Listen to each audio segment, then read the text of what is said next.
You see, these problems you have listed, I can tell you they're a fallout of the wrong structure, the wrong foundational structure of Nigeria, because everyone from Sokoto to Maiduguri to Calabar to Port Harcourt to Owerri to everywhere, everyone looks up to the federal government to solve these problems, and it should not be so.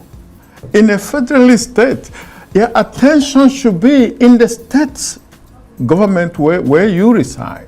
That government should take responsibility for these things, not a distant federal government that probably doesn't have officials, bureaucrats who don't even understand the local terrain, the environment. Yeah, but there's nothing stopping state governments from development at the moment. It has actually restricted a lot of things. Part of it is this. Instead of the citizens looking up to their state capitals, they bypass them and look up to the federal government that is so far away. And that kind of gives them an opt-out. Exactly, and that gives the governors a free right to do whatever they please. There's some other thing in that constitution which must be changed. You give monthly allocations to states that should be given allocations to the federal government, and then so they should control their resources. Absolutely, and there is no mechanism even for controlling what the governors do with the money. There's no accountability mechanisms, nothing. So if we do not restructure, honestly, I believe strongly, and many people know it, most of the politicians know it, if we don't restructure and give back power to the people to make of themselves the best they can be, Nigeria is going to be just managing to... It will never quite achieve its potential. It will never achieve that. So it is those who say that, it is if you restructure, you are weakening the sinews of Nigerian sovereignty. They know they are wrong.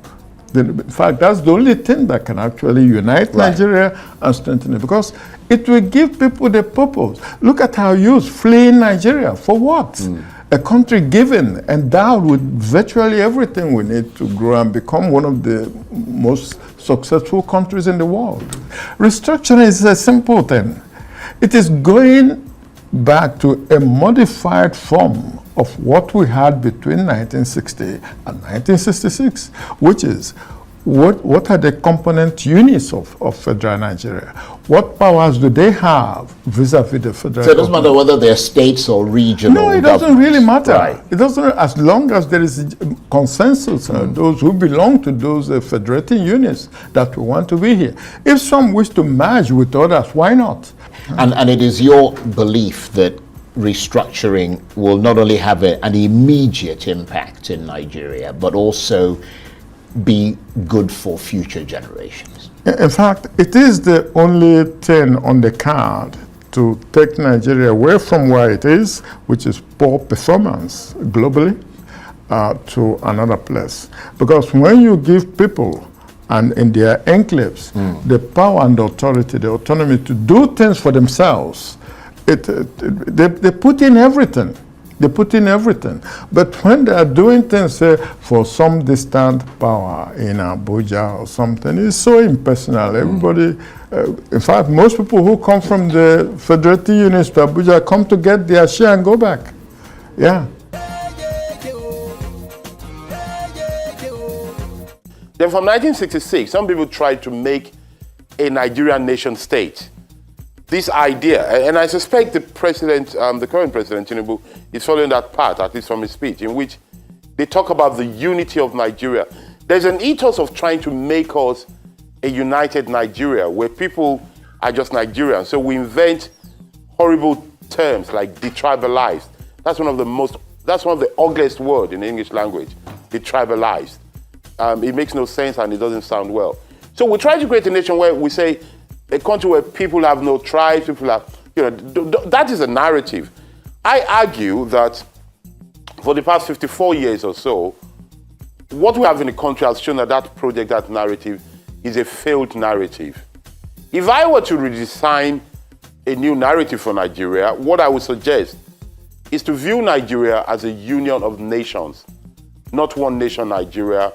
A union of nations where people are allowed to be different cultures coexist, within the law, a law that will be certain, clear, transparent, and allow people to thrive. So a union of nations that allow diversity for progress and prosperity. That is a narrative that can be pushed forward.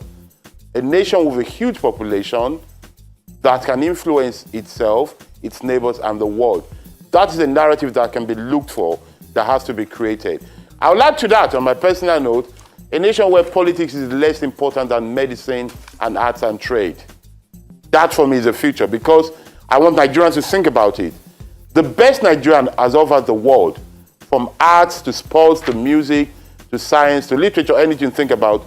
We have done well where government is not involved.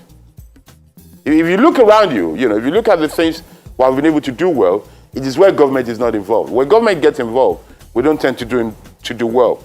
So maybe we need to start building that narrative of a nation of individual entrepreneurs, self-made people who do not look up to government, who are diverse and use their diversity to grow.